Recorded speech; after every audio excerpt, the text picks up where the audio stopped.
morning, everyone. This is Nick Jones with Midnight Musings.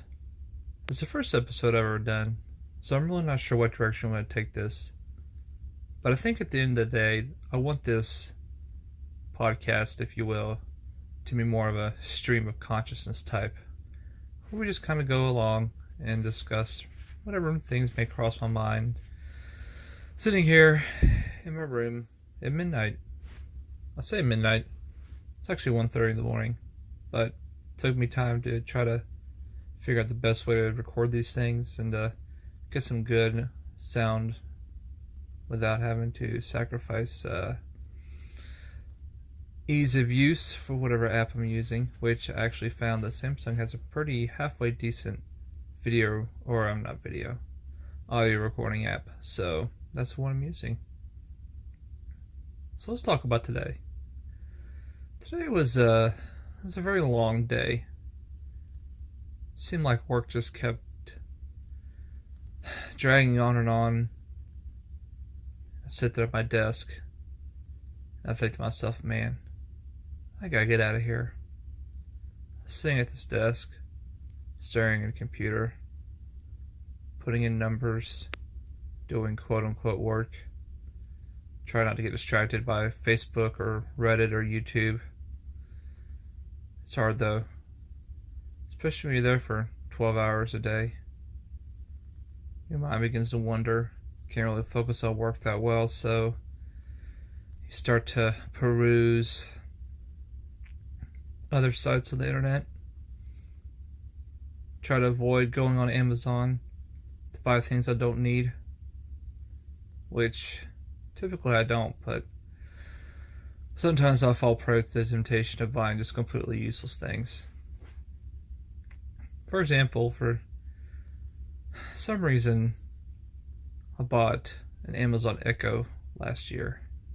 You know, it's the thing where you talk to Amazon. It's Alexa. It's her name. It's like, okay, Alexa, set an alarm for 7 o'clock. And then she'll say, okay, setting alarm for 7 a.m. So anyway, I bought one of those last year. It's a pretty neat little thing, especially for music. You can tell it to play a certain song on Spotify and it starts playing. Or heck, even Alexa will start singing to you if you ask her to. And she has some pretty creative songs. Not gonna lie, I was pretty impressed. So anyway, getting off topic. Bought an Echo. An Echo, the Amazon Echo, is a little dot thing. And what it does is it serves to be an extension of Alexa in your house. So say for instance you have Alexa set up in the kitchen. You can have an Echo turned on, or a dot. I don't know if it's Echo or dot. But you have one of those, you have the Echo dot turned on. And you can put that dot in your bedroom. And so they can talk to Alexa in your bedroom instead of having to yell across the house in the kitchen, which is what I was doing. It's pretty funny. I'm going to mention that Alexa has a pretty good voice recognition too. It's quite impressive. Anyway, I bought one of those just because, I don't know, figure why not try it.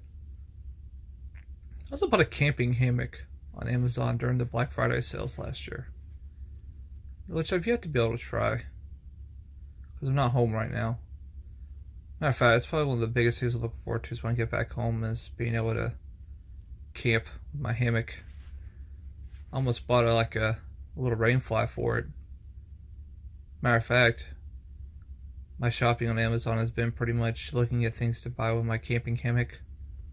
Like a little pod system that you can buy that wraps around the hammock itself, so it makes it all warm and toasty. And mosquito nets, the bugs don't get to you.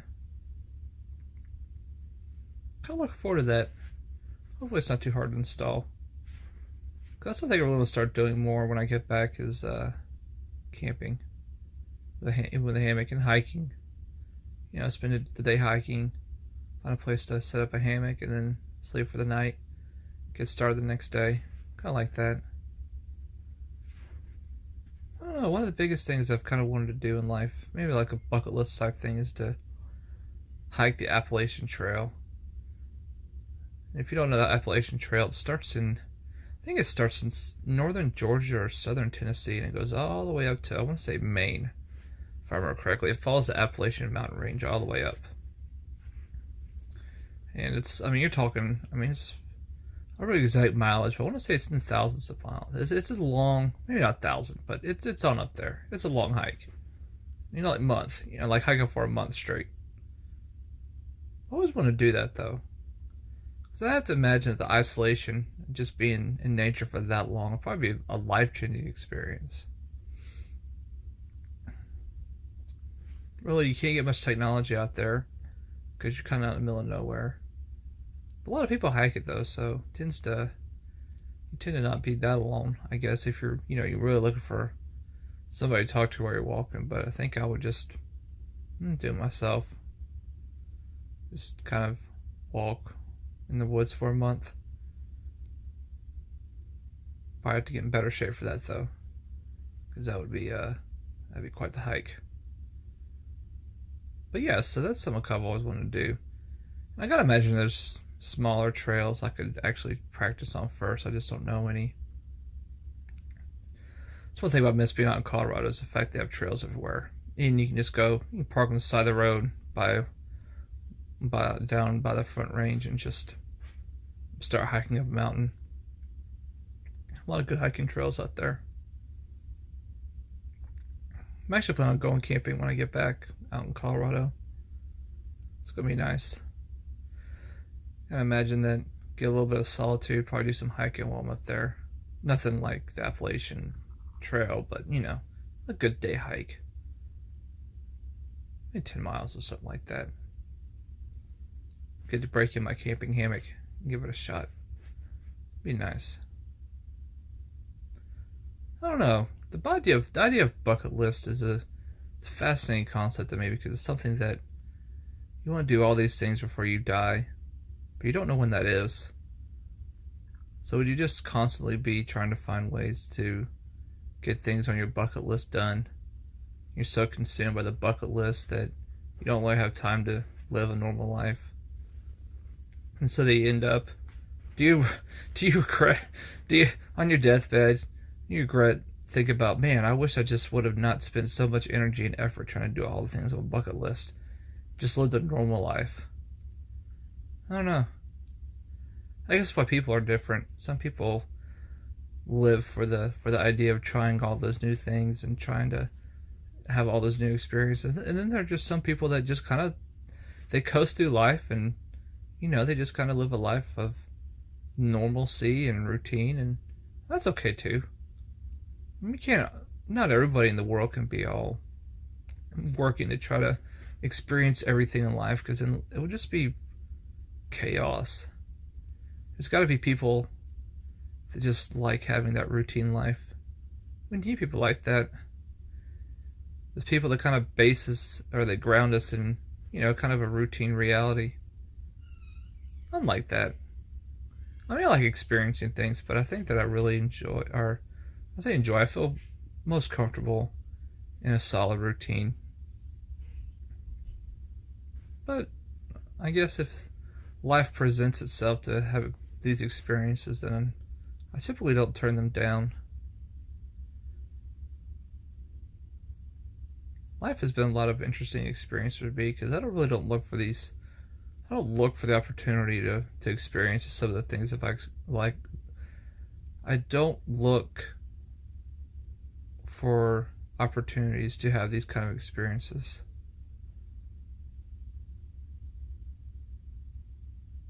They just kind of happen, which is okay. I mean, I think there's a difference between people that don't search actively for experiences but enjoy them when they happen, and then those who just kind of balk at the idea of experiencing anything outside their routine. I don't think I've done as well in the military as I have if I didn't at least embrace the experiences that life has thrown my way. I think it's interesting the fact that there's those two different kinds of people. The ones that embrace routine, the ones that embrace the opportunity to experience everything they can and actively seek it out. But like I said, we need both types of those people. We need people that like the routine. There's nothing wrong with that. As bad as when people try to make other people feel bad for the fact that, oh, you're boring because you don't want to do all this stuff with me, and you don't want to try to go do all these things and travel to all these places in the world. That's not right. Because then the guy who likes routine can be like, oh, shame on you for not liking a life that is based around a schedule and it's orderly and stuff like that. You should never feel bad about liking a routine. You should embrace it. Because routine is less stressful. And sometimes you don't need that extra stress in your life. Sometimes you need to know what your day is going to consist of and how you're going to approach it and embrace that. Sometimes you need to know what is going to happen next. Because it's comforting. It's comforting to know what to expect. Not that the unexpected doesn't happen, and not that we can't appreciate it when it happens, but we can also learn to appreciate the mundane things. That way, when the exciting experiences fall in our laps, we can appreciate them more. This has been good. I don't know if anybody else is going to listen to this, but for me, it's been pretty therapeutic. It's good to get these things out in the open. It'll help me sleep better. Although I gotta be honest, I have been sleeping pretty well out here. But then again, it's probably because I'm in my own little room here. Take 5 milligrams of melatonin. Drink a glass of milk. You should fall asleep by 20 minutes. One thing I have learned being out here, though, is the fact that my sleep schedule is also very, very, very built on routine now. I fall asleep around the same time, I wake up around the same time, and I don't deviate. Because if I try to deviate from that, then my sleep schedule gets all screwed up, and I sleep like crap, and end up being really grouchy the next day because I'm so tired. I'm hoping that I can adjust somewhat easily when I get back home. Because I doubt when I get back home that I'll be able to keep that same kind of schedule. Mainly because my work schedule will change completely. It'll be a totally different schedule. But I guess we'll see.